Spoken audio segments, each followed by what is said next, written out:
안녕하세요. 저는 두 명의 아들을 홀로 키우며 치열하게 인생을 살아온 여성입니다. 저는 자식들을 키우며 행복하고 좋기도 했지만 뼈가 시릴 정도로 큰 아픔을 경험하기도 했습니다. 살을 떼어낸다는 심정이 이런 것일까 할 만큼 한 아들 녀석과는 인연까지도 끊는 큰 아픔을 겪기도 했네요.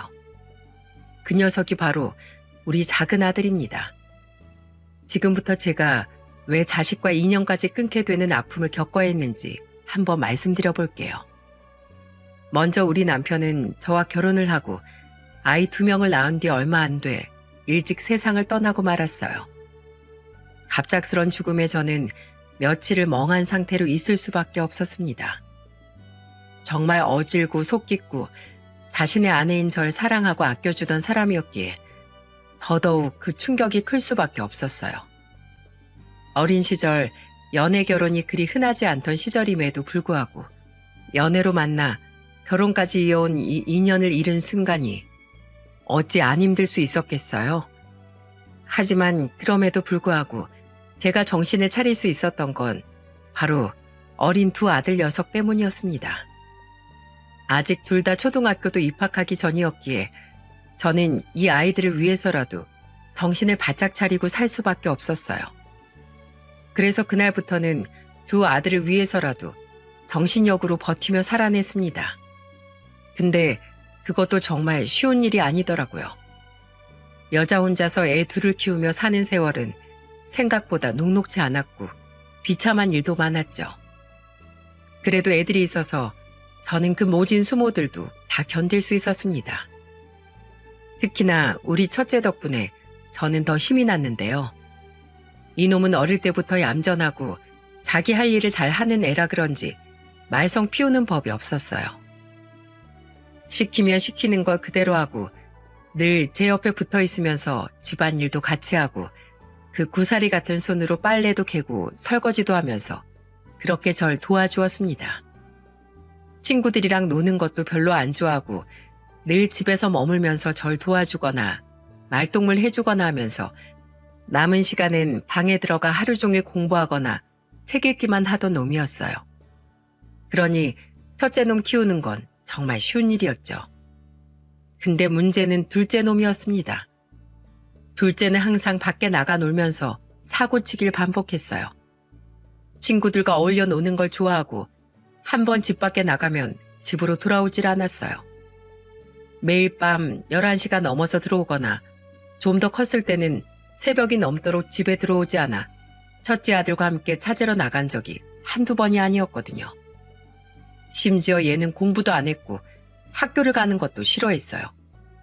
한 번은 얘가 고등학교를 다니면서 이렇게 말을 하는 거예요. 엄마, 나 학교 가기 싫어. 나 자퇴시켜줘. 뭐? 자퇴? 아니 멀쩡하게 잘 다니고 있는 학교를 왜? 아이 몰라. 그냥 공부는 나랑 영 안 맞아. 학교에 다니는 것도 의미가 없고. 그러니까 나 자퇴시켜줘. 나 그냥 자퇴할래. 다짜고짜 자퇴를 하겠다고 달려드니 저로서는 정말 당황스러울 수밖에 없었어요. 첫째 아들처럼 얌전히 그냥 잘 지내면 좋겠는데 꼭 이렇게 둘째는 혼자서 튀는 행동을 했었죠. 그 당시에 전 극구 반대를 했지만 오히려 점점 더 막 나가는 얘를 보면서 어쩔 수 없이 자퇴를 시킬 수밖에 없었습니다. 근데 그 이후로도 문제였어요. 학교를 안 나가니 또 나쁜 애들과 어울리면서 사고를 쳐대서 걸핏하면 경찰서로 가서 데리고 오기 바빴죠. 그 상태로 쭉 얘는 계속해서 정신을 못 차리고 결혼까지 했습니다. 그 사이에 첫째 아들은 대학도 좋은 곳으로 나가고 취업도 대기업으로 들어가면서 계속해서 승진까지 하고 있었어요. 무엇보다 마누라를 현명한 아이로 잘 만나 둘이서 잘 사는 모습을 보여주었고요. 저는 첫째만 봐도 든든하고 배가 불렀어요. 하지만 둘째는 결혼도 정말 자기 같은 애를 만나더니 결국엔 첫 번째 결혼에서 실패까지 하고 말았습니다. 제가 첫 번째 결혼 때 그렇게 말렸는데 말을 도무지 안 듣더라고요. 결국엔 둘이서 못 볼 꼴 다 보이고서 위자료까지 뜯기며 둘째는 이혼을 하고 말았어요. 그 뒤로 3년 뒤에 둘째 부인을 만나서 결혼을 했는데 그때는 보험 설계사로 일하는 여자를 만나 그나마 자기 앞가림을 하는 사람을 만났길래 결혼을 허락해줬어요. 하지만 이 아이의 실체를 알았더라면 저는 이 결혼마저도 극구 말렸을 겁니다. 결혼하고 나서 얼마 안 되어 둘째 아들은 만년백수로 지내다가 문득 하나 말을 해왔어요. 엄마, 나 사업할 거야. 내가 아는 형님이 지금 술집을 하나 차려서 하고 있는데 거기가 기가 막히게 잘 돼. 근데 자기 지금 다른 사업 계획하고 있다면서 나보고 그걸 인수하라네? 그거 인수만 하면 진짜 대박 나는 거야. 그러니까 나 돈 좀 도와줘요. 진짜 나 이제야 정신 차리고 뭐 좀 해볼 수 있을 것 같아. 만년백수로 지내던 애가 갑자기 정신을 차리고서 뭔가를 해본다고 하니까 누구보다도 기뻐하던 것은 제 큰아들이었어요. 원래 어릴 때부터 지 동생을 끔찍하게 생각하던 놈이었기에 작은 놈이 뭐라도 해본다고 하니까 두 팔 걷고 나서더라고요. 엄마, 내가 해줄게. 엄마가 무슨 돈이 있다고. 야, 넌 이런 일 있으면 엄마 말고 나한테 얘기를 해야지. 형이 도와줄 테니까 너 이제 결혼도 했으니 제발 정신 차리고 네 가정 책임지면서 살아. 이제야 네가 뭐라도 해본다니 형이 다 기분이 좋다. 역시 형 고마워. 형한테도 이야기하고 싶었는데 형은 형수도 있으니까. 근데 이렇게 도와준다고 하니까 진짜 우리 형밖에 없다는 걸 내가 또 느끼네. 고마워 형. 내가 진짜 곧 갚을게. 그렇게 흔쾌히 돈을 빌려준 큰아들 놈은 그 돈을 받을 생각도 없었던 것 같아요. 그리고 이렇게까지 이야기를 하더군요. 야, 뭐든지 다 처음부터 잘 되는 건 없어. 근데 네가 뭐라도 하면서 경험 쌓으면서 네 인생도 네 마누라 인생도 책임지는 법 배우라고 내가 주는 거야. 그러니까 잘해봐. 진짜 최선을 다해야 한다. 당연하지 형. 정말이지 형밖에 없다. 그때까지만 해도 저는 그 둘의 우애를 보면서 그래도 내가 자식들이 이렇게 사이좋게 큰 걸 볼 수 있어 감사하구나 싶었습니다. 하지만 그 감사와 행복은 오래가지 못했어요. 둘째가 인수해서 하겠다던 그 술집은 1년도 채 안 돼서 다 망해버렸습니다. 왜냐하면 둘째 놈이 제대로 하는 게 없었거든요. 가게는 직원들한테만 다 맡겨버리고 본인은 그냥 밖으로 나돌면서 백수 때 살던 습관 그대로 살아버리니 가게가 잘 될 턱이 있겠습니까? 작은 아들 녀석도 그렇고 둘째 며느리까지 불러서 훈계를 해도 들어먹질 않았어요. 야, 아니 가게를 차렸으면 이것저것 메뉴 개발이라도 하고 하다못해 가게라도 가서 돌아보고 해야 할 것 아니야. 아니 도대체 왜 그 모양이야? 아이 엄마, 내 가게니까 내가 알아서 할게요. 신경 쓰지 마요. 우리 가게 아주 잘 돌아가고 있으니까 잔소리 할 거면 나 부르지도 마. 둘째는 도무지 말이 안 통했어요. 그래서 며느리한테 말했죠. 근데 며느리도 똑같았습니다. 어머님, 이 사람 그래도 한 번씩 가게 가보고 있어요. 저는 뭐 일하느라 바빠서 못 가긴 하는데 저도 이 사람 따라서 가끔씩 가보고 있고요. 그러니 저희가 다 알아서 잘 하고 있으니 걱정 붙들어 매세요. 알아서 하긴. 첫째 놈이 그러는데 너네 가게 평판 인터넷에서 찾아보면 다 떨어져 있다고 하더라. 아주 그냥 위생이고 뭐고 난리래. 도대체 가게 관리를 어떻게 하는 거야? 저는 답답한 마음에 이야기를 했어요. 첫째는 종종 저희 집에 며느리와 손주들을 데리고 찾아와 말동무도 해주고 식사도 같이 하고서 가곤 했었는데 저번에 와서는 그 가게 인터넷 후기 같은 것들을 봤는지 완전 엉망이라는 글을 봤다며 이야기를 하더라고요. 그걸 보면서 제가 답답해서 이야기를 하니 얘네들은 그저 듣기조차 싫어했어요. 어쩔 수 없이 저는 별말 안 하고 그냥 알아서 하도록 냅뒀습니다. 그랬더니 결국엔 그 사업이 망해버렸죠. 가게 음식에서 결국에는 벌레가 나와버렸고 그게 한두 번이 아니었기에 그 가게는 그렇게 망해버릴 수밖에 없었어요. 야, 넌 니네 형이 돈 대준 거 그게 어디 쉬운 일인 줄 알아? 어? 어떻게 그 돈을 그렇게 말아먹어? 언제 정신 차릴래? 도대체 언제? 아, 진짜 나라고 뭐 그거 말아먹고 싶어서 말아먹었겠어? 제발 작작 좀 해요, 작작. 아, 짜증나. 하여간에 엄마를 보러 오면 안 된다니까? 에이, 나 당분간 엄마 보러 안 올 테니까 그렇게 알아요. 둘째는 저의 말에 또 한껏 짜증을 내면서 그 뒤로 몇 달 동안이나 저희 집에 찾아오질 않았어요. 그리고 나서 몇 달이 지난 후에야 둘째 아들은 또 기겁할 소식을 하나 가지고 왔죠. 그건 바로 이번에도 또 사업을 한다는 거였습니다. 이번에는 의류 사업을 하고 싶다며 이야기를 해왔어요. 근데 이번엔 무슨 바람이 불었는지 아니면 정신을 정말로 똑바로 차린 건지 사업 계획서까지 들고 왔더라고요. 그 안에 옷을 어떻게 떼올 것인지, 홍보는 어떻게 할 것인지, 운영은 어떻게 할 것인지 등등 구체적인 내용들이 담겨져 있었어요. 대기업 다니는 우리 큰아들 녀석도 이렇게 탄탄하게 계획을 어떻게 잘 세웠냐면서 이야기를 하더군요. 아, 이거 마누라 회원 중에서 의류 사업 하는 사람이 있는데 그 사람이 사업은 이렇게 하는 거라고 가르쳐 주더라고. 나랑 형 동생 맺었는데 사람이 참 좋아. 그 형한테 배우면서 일하려고 해. 그래서 말인데 내가 이 사업 계획서에서도 봤듯이 이거 진짜 될 만한 거거든? 이미 거래처들도 많이 잡아놨고 자금만 있으면 되는데 그것 좀 도와줄 수 있어요? 엄마, 진짜 이번이 마지막이에요. 그 말을 어떻게 믿어? 너네가 열심히 한다고 했다가 큰 놈이 준 돈으로 그 좋은 가게도 다 말아먹었으면서. 아이, 엄마, 이번엔 진짜예요, 진짜. 저 한 번만 더 믿어주세요. 저 정말로 열심히 할 거예요. 이거 봐봐. 내가 진짜로 할 생각이 있으니까 이렇게 사업 계획서도 썼지. 이거 나 처음으로 써본 건데 정말 고심 많이 해서 썼어요. 형도 잘 썼다잖아. 둘째가 말을 하는 걸 보면서 솔직히 저도 고민을 많이 했어요. 사업 계획서를 보니 그냥 허투루 쓴 것 같진 않았거든요.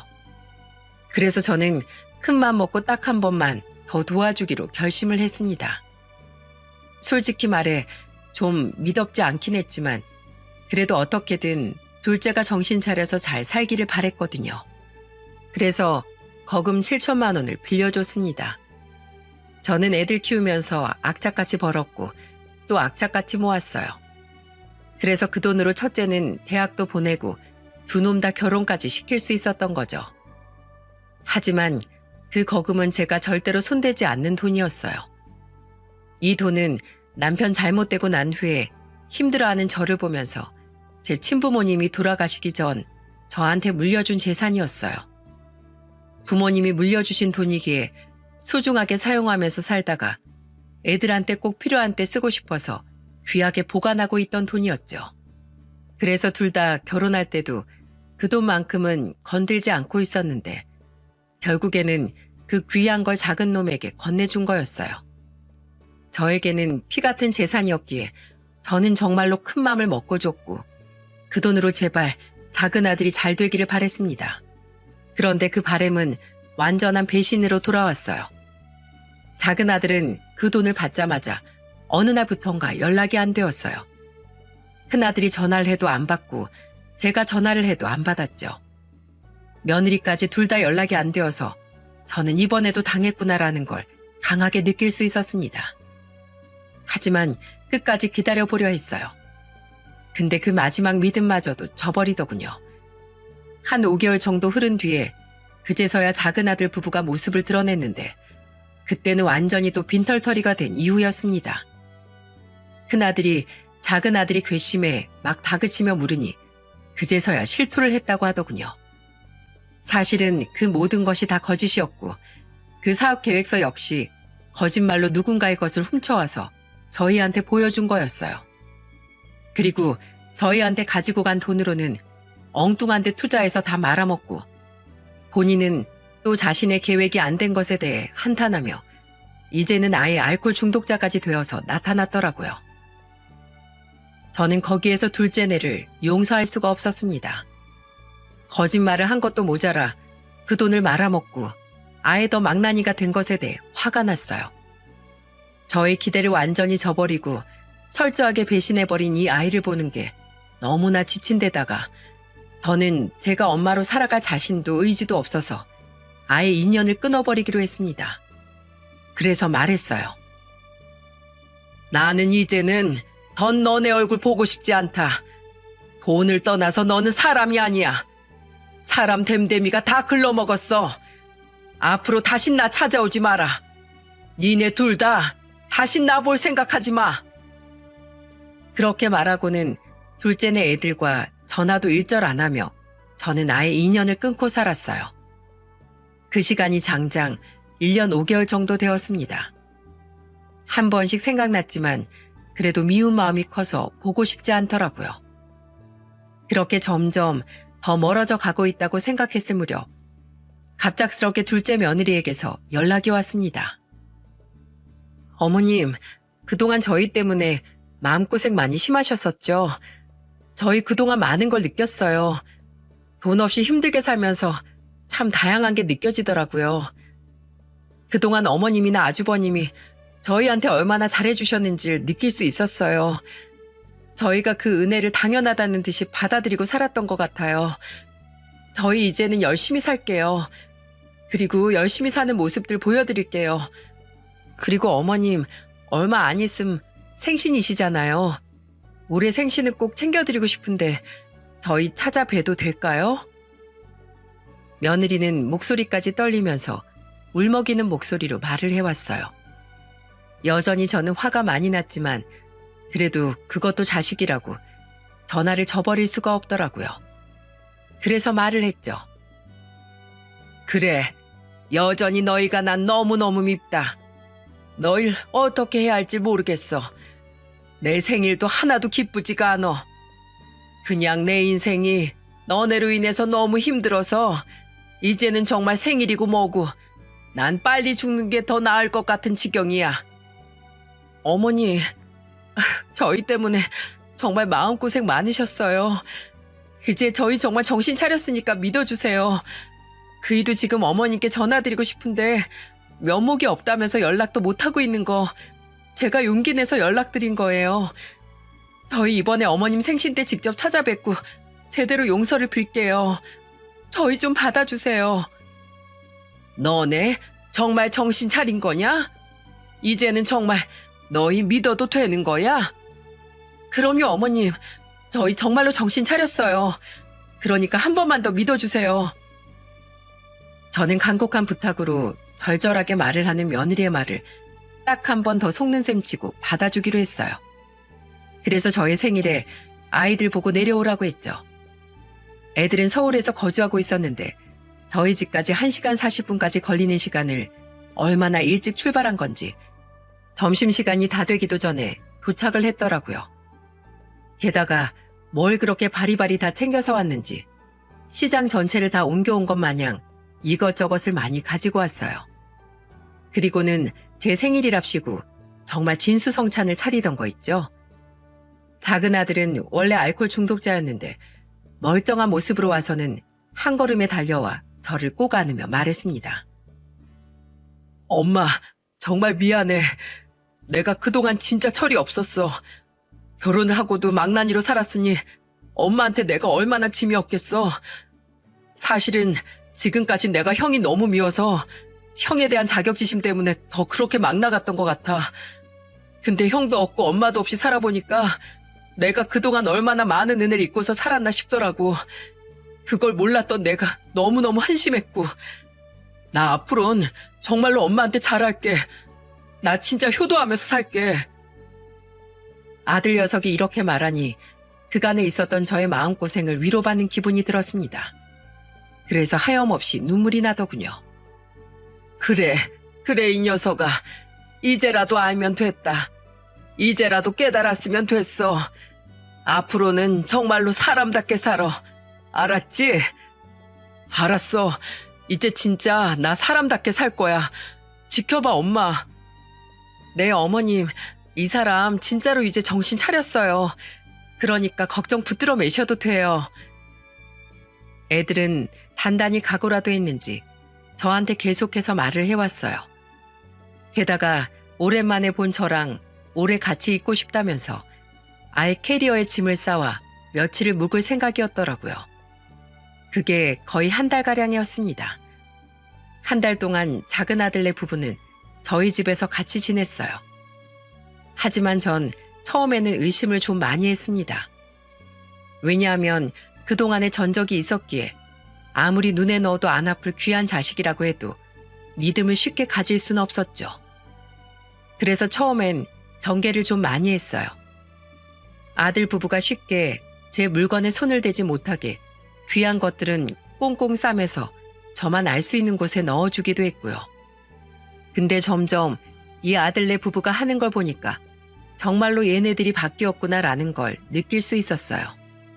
처음에는 속으로 이런 생각도 많이 했었어요. 얘네가 진짜 왜 이러나? 돌았나? 아님 약이라도 잘못 먹었나?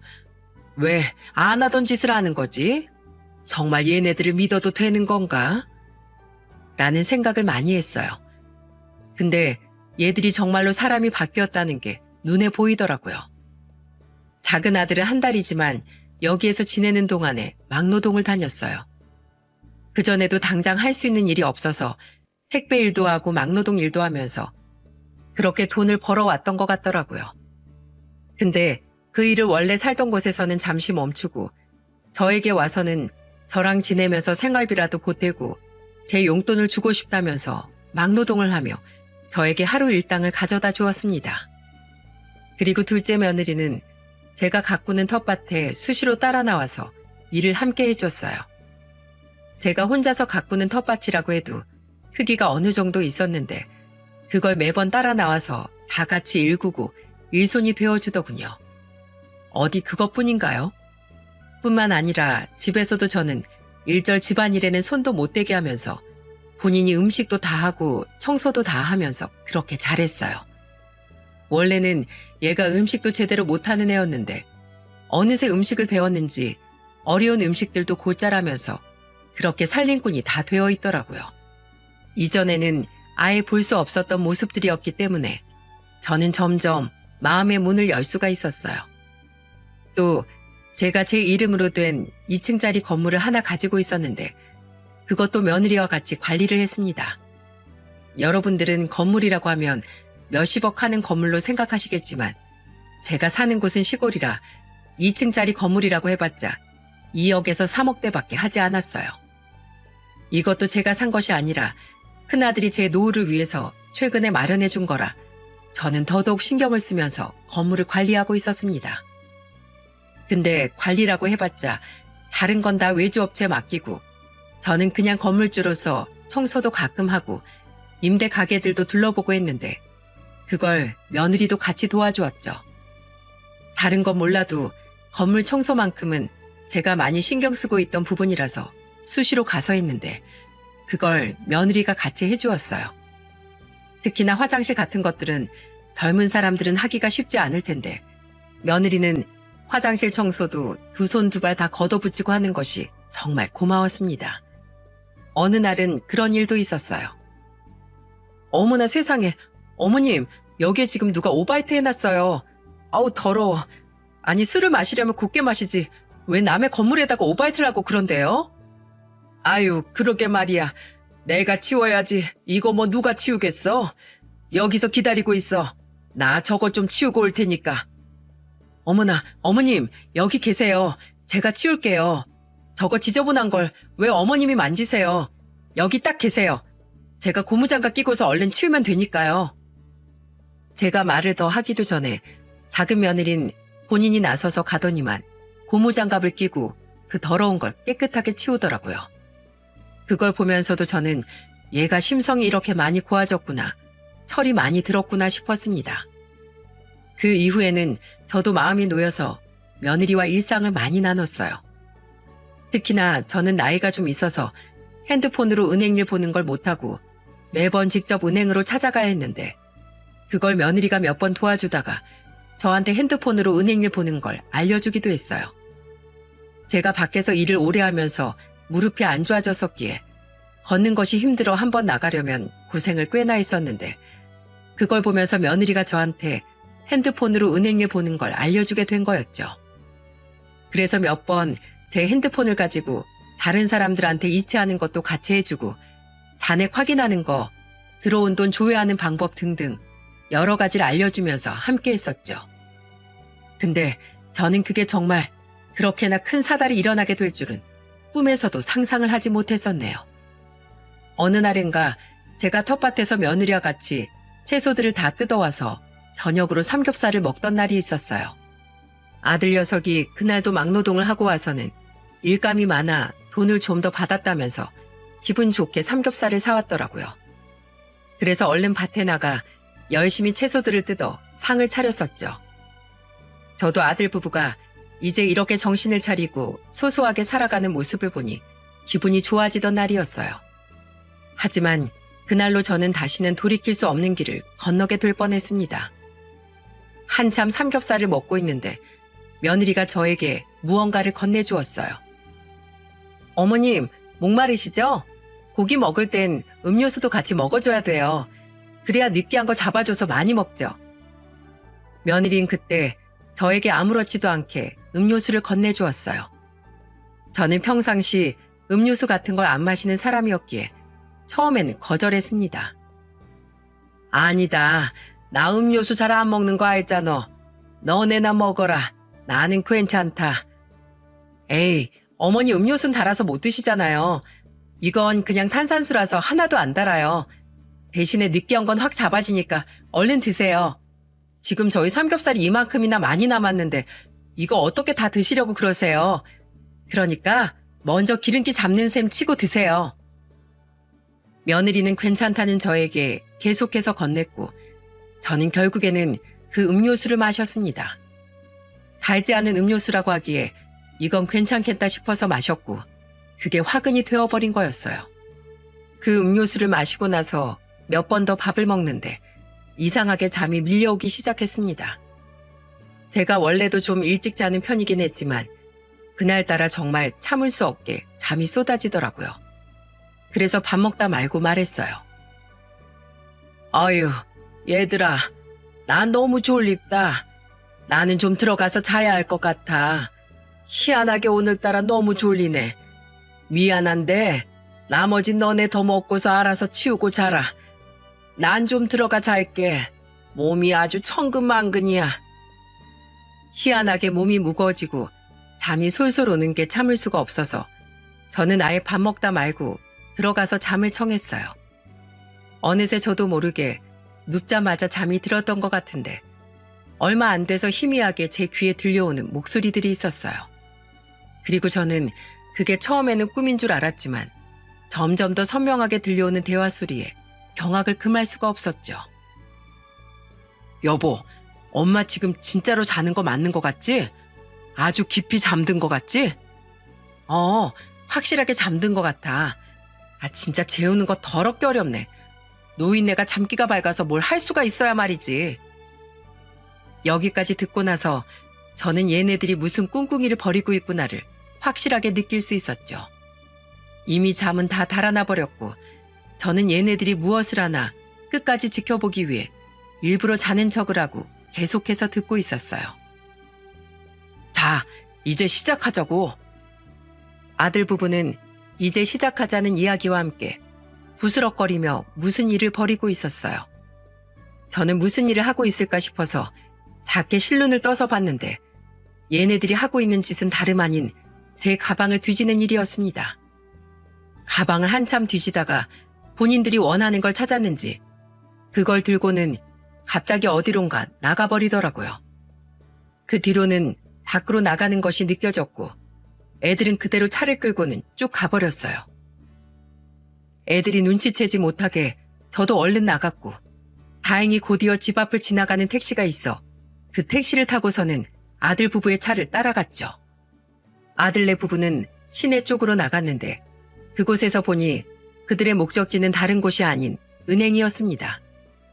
은행에서 내려서는 한참 기계에서 무언가를 하는 듯 했는데 알고 보니 그건 제 카드를 가지고서 이체를 하고 있는 거였어요.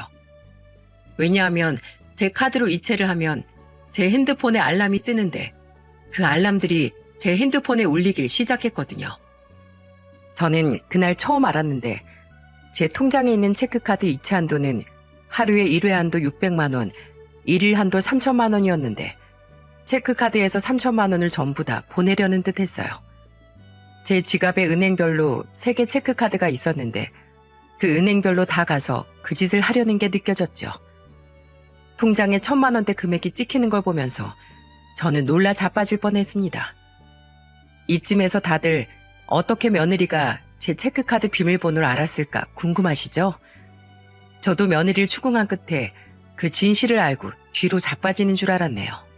바로 그건 처음에 며느리가 제 휴대폰으로 이체하는 방법을 알려줬다고 말씀드렸었죠. 아들과 며느리는 처음에는 제 휴대폰으로 나 몰래 며느리 통장으로 이체를 하려다가 제가 휴대폰 비밀번호를 바꾸는 바람에 실패를 했다고 하더군요. 왜냐면 며느리가 휴대폰으로 은행 업무 볼 수 있게 도와줬을 때 이상하게 제가 뭔가 찜찜해서 휴대폰 비밀번호를 바꿔놨었는데 1차적으로 그들의 계획을 막을 수 있었습니다. 휴대폰 번호가 바뀐지 몰랐던 아들과 며느리는 실패를 깨닫고 저에게 수면제를 탄 음료수를 먹이고 은행 ATM 기기에서 직접 이체를 하려고 했었던 거였죠. 체크카드 비밀번호도 며느리와 은행 업무를 보러 은행에 갔던 적이 있었는데 뒤에서 얌체처럼 딴짓하는 척하다가 제가 누르는 비밀번호를 눈치껏 확인하고는 그걸 기억해놨다가 일을 벌이게 된 거였죠. 제가 이용하는 은행 모두 비밀번호가 같았기 때문에 제가 나중에 알았더라면 대형 참사가 일어날 뻔했겠죠. 제 아들은 가족끼린 범죄를 저질러도 큰 처벌을 받지 않는다는 점을 악용해서 저에게 극악무도한 행동을 했던 거였습니다. 그래서 더 당하기 전에 곧바로 달려가서 현장을 덮치기로 했습니다. 야 이놈아, 너네 지금 뭐하는 짓거리야? 너네 미쳤어 지금? 엄마, 자고 있는 거 아니었어? 여긴 어떻게 알고 온 거야? 어떻게 벌써 깼어? 뭐야? 지금 넌 그게 중요하니?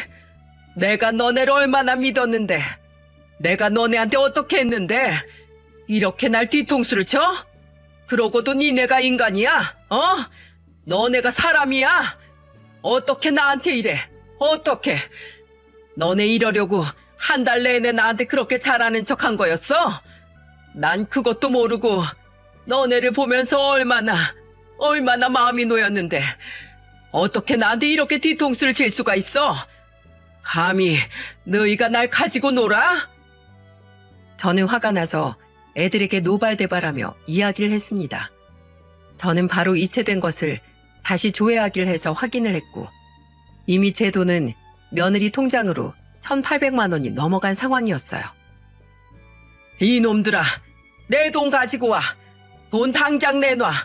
감히 어디에 손을 대? 어디에? 어머니, 그게 아니고요. 이거 다 오해예요. 저희 말 좀 들어보세요. 오해는 무슨 오해? 다 소용없다. 오해건 아니건 나한테 일부러 수면제 먹이고 이딴 짓을 벌였다는 것 자체가 나한텐 더 들을 것도 없는 일이야. 그러니까 당장 내 돈 내놔. 작은 아들 부부는 이체를 하려다가 못하고 그대로 저에게 들통이 난 상황이라 당황해서 어쩔 줄을 몰라 했습니다. 니네 지금 당장 나한테 이체 안 하면 내가 경찰서에 신고할 거야. 다 신고해버릴 거니까 그렇게 알아. 당장 돌려놔. 네 어머니, 당장 돌려드릴게요. 지금 당장 이체시켜드릴게요. 여기요. 여기 보세요. 며느리는 제가 경찰에 신고해버린다고 하니까 그제서야 정신이 번뜩 차려지는지 바로 저에게 돈을 돌려주었습니다.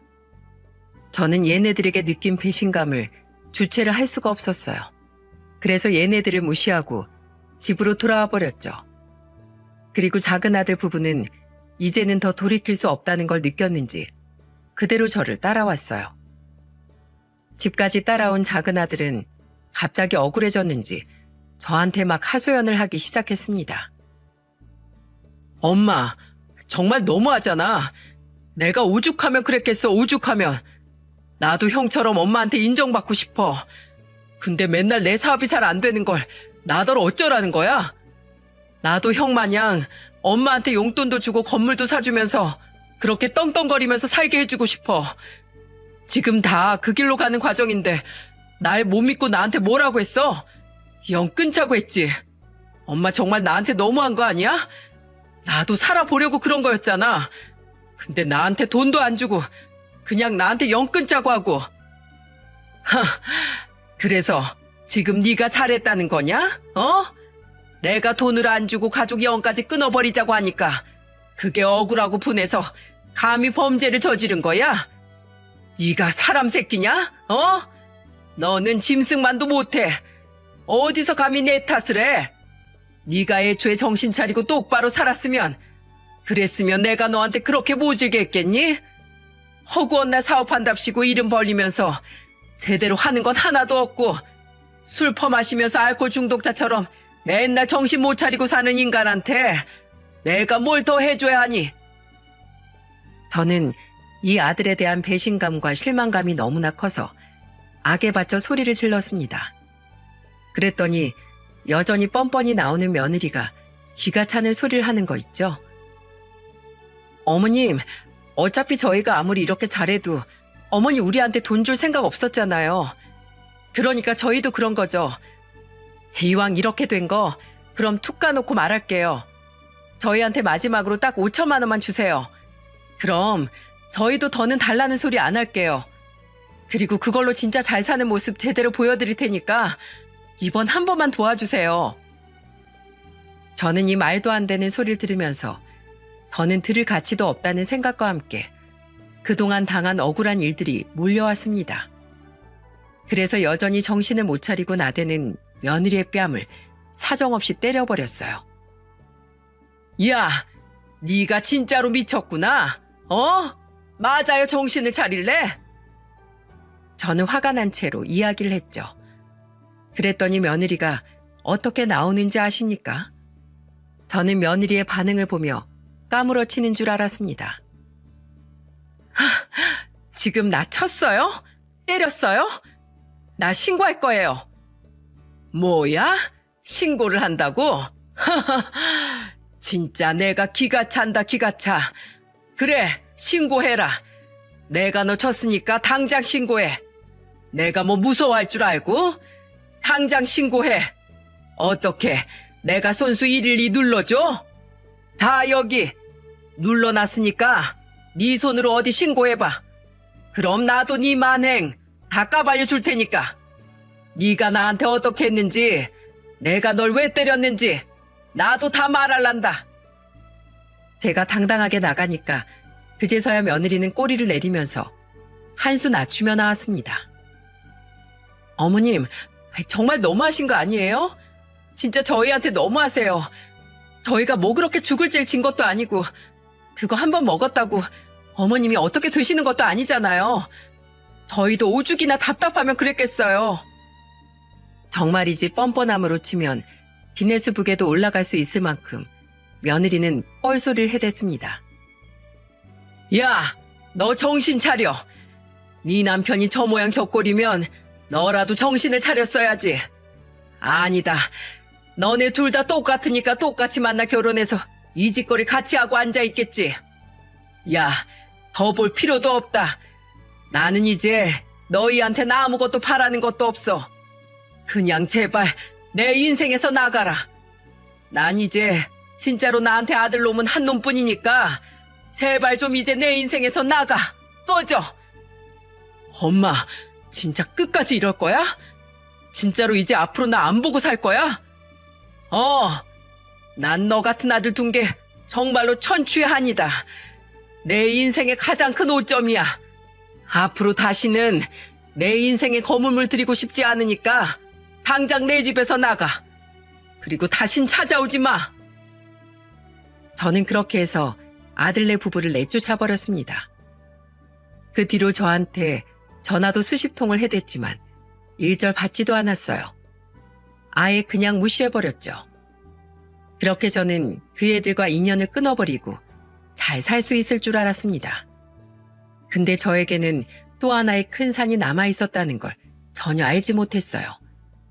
그 일 뒤로 얼마 안 되어 저희 집으로 제 카드 명세서가 날라왔는데 그걸 보고는 저는 정말 뒷목 잡고 쓰러질 뻔했습니다.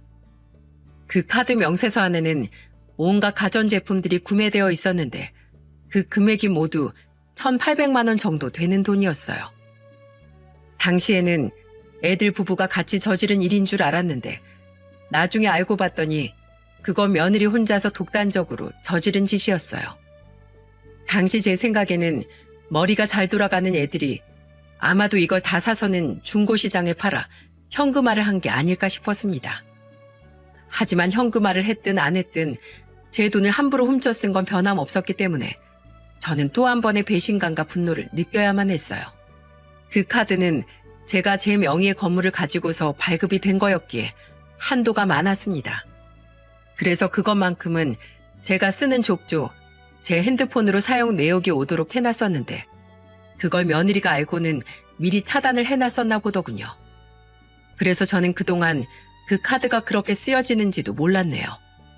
또 평소에 아주 급할 때 아니면 신용카드를 꺼내서 쓰는 일이 없기 때문에 지갑에 잘 있는 줄 알았는데 어느새 저도 모르는 새 훔쳐가서 썼던 모양이었어요. 명세서 내역을 보면서 날짜를 체크해보니 며느리가 하루 날 잡고 밖에서 놀다가 들어오겠다고 한 날이었는데 그날 그렇게나 많은 걸 쓰고 들어온 거였어요. 그리고는 제 가방에 다시 몰래 넣어놓은 모양이었고요. 그 뒤로 그 만행이 걸리지 않자 이번에는 남편인 제 둘째 아들을 꼬드겨 저를 아예 재워놓고서 제 은행 체크카드를 다 가지고 가서 그 짓을 벌인 거였어요. 근데 은행 체크카드 알림만큼은 저한테 들어온다는 걸 몰랐는지 아니면 이것도 제가 자는 사이에 핸드폰을 열어 다 삭제를 해버리려고 했던 건지 모르겠지만 어쨌든 그건 해결이 안 되어 저한테 딱 걸려버리게 된 거였죠. 그 의도를 알고 나니까 저는 더더욱 괘씸해서 용서를 할 수가 없었습니다. 무엇보다 이렇게 무서운 줄 모르고 범죄를 저지른 이 아이들에게 정신교육을 시켜줘야겠다는 생각이 강하게 들었어요. 그래서 그 명세서를 보자마자 저는 경찰서에 신고를 했습니다.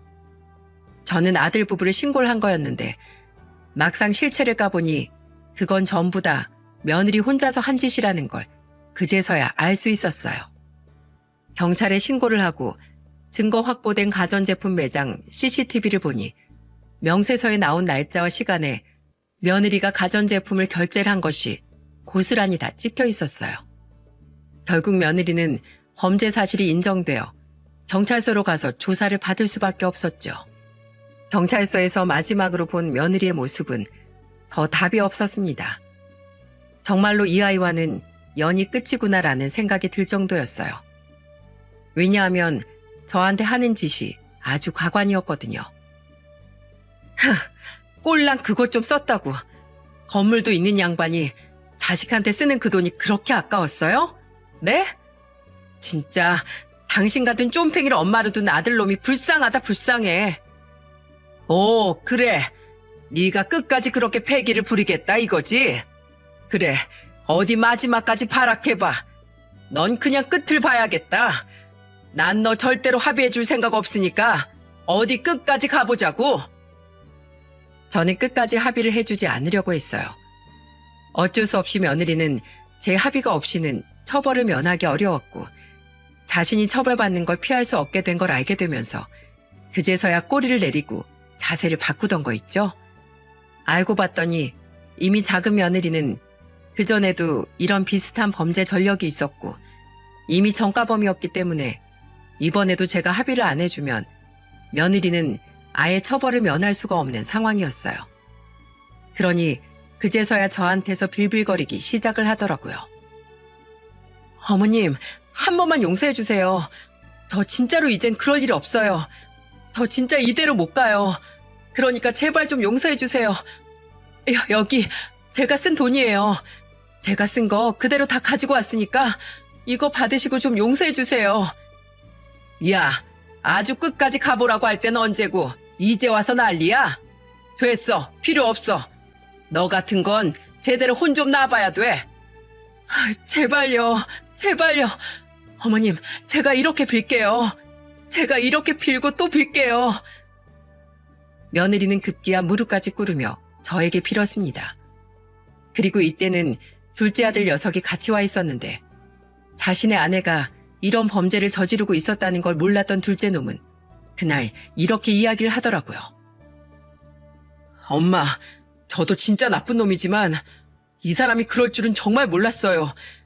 제가 도대체 엄마한테 무슨 짓을 한 건지 모르겠어요. 하긴 친아들 놈이 똑같이 구는데 며느리같이 피도 안 섞인 가족이 더 심하게 굴 수 있죠. 엄마, 저 이 사람이랑 이혼할 거예요. 이번 일만 끝내고 저 이혼할 거니까 이 돈 받으시고 이번 한 번만 용서해 주세요. 이 사람이 잘못한 거 제가 다 엄마한테 갚으면서 살게요. 엄마, 이 사람 합의 안 해주고 처벌받으면 평생을 마음에 걸려하면서 살 거잖아요. 그렇게 모지지도 못하신 분인 거 내가 누구보다도 잘 아는데 엄마, 나 한번 믿어봐요. 아니, 나 안 믿어도 돼.